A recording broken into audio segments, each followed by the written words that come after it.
Welcome back to another exclusive behind-the-scenes look at Halloween Horror Nights 2009. I'm John Murdy, and today we are in Boneyard Effects, which is our makeup vendor for Halloween Horror Nights 2009. Now, one thing we've told you guys before, nothing is off the shelf for Halloween Horror Nights. Every single character, and we're talking about hundreds and hundreds of characters, we create from scratch with the benefit of all of these wonderfully talented artists. Now, how do you create the characters for Halloween Horror Nights? Well, it starts with a character rendering. We create concept art for what we want the characters to look like, and then from there we take the concept art and we create what's called a sculpt. And you can see over my shoulder right now, that's exactly what's taking place.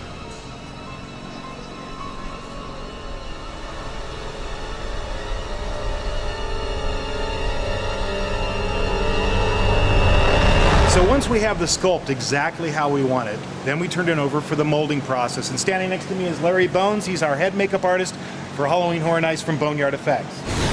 At this point, we now have a mold. What we have here is a representation of the sculpt in negative form. What we do at that point is we create foam latex. We mix it up in a mixer, we inject it into these molds, and into the oven they go.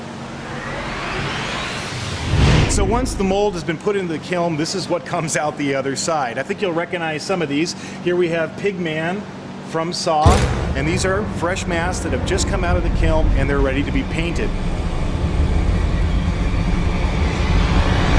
But masks are not the only thing we do for Halloween Horror Nights. We also use facial prosthetics, and that's what you see here. Some of these are just what we call appliances, like a ripped throat. And some of these are full faces that we put on our performers. For Halloween Horror Nights, we have to create thousands and thousands of these. Now, some characters for Halloween Horror Nights, like our stilt-walking devil here, are very complicated and they involve several different pieces. For the devil, you see we're casting the devil's head, and then we have to add the horns on separately. So these are foam latex horns. These will all get hardened so they don't wobble, and they weigh very, very little so the performer can wear them all night long. And then we have to cast the devil's chest piece. Now, once we have that chest piece painted and detailed, all of that gets integrated into the costume process. This year we have about 372 looks, and each look consists of different kinds of garments, so there could be 5 or 6 garments for each look. And of the 372 looks, about 182 of them we're building from scratch with our skilled craft team, which means patterning and picking out fabrics. And one of the things that we're doing right now is a jigsaw robe, or a Pigman jigsaw robe from the movie Saw. A lot of the times what we have to do is take a garment and build it from scratch so that it fits each performer. And then we have to take it through a series of aging. So sometimes that's just teeing it down, making it look weathered, or making little rips that would happen in a garment that you wear over and over again, or adding blood stains. There's a lot of garments we actually have to rig because the performer has lost an arm, or he has some kind of gag that is spraying something at you from his neck.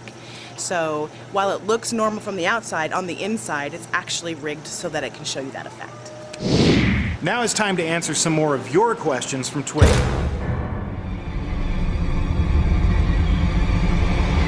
One question we received is, when did we start planning Halloween Horror Nights 2009?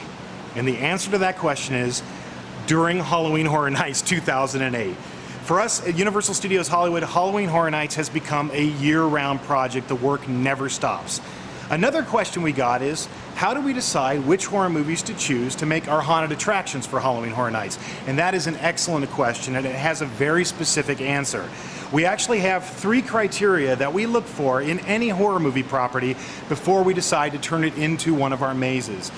First of all, and this is kind of obvious, we look for track record, proven track record at the box office, horror movies that are hits, and equally as important, horror movies that you, the fans, love. Secondly, we look for villains or killers that we can replicate in a live Halloween experience. So, for example, Pigman from Saw is a great example of this. Saw works for us because aside from Jigsaw and all the other characters, Billy, we also have Pigman, and this is something that we can replicate in a live attraction. And third, and just as important, is environments. As you go through our mazes, we like to create lots of different environments, change things up. Saw works for this because you have Jigsaw's lair and you have all the wonderful traps from the film series. And of course, My Bloody Valentine, while it takes place inside a mine, we also take you into the town of Harmony, we take you to the Thunderbird Motel. So we look for great environments that we can bring to life for you, the fans of Halloween Horror Nights.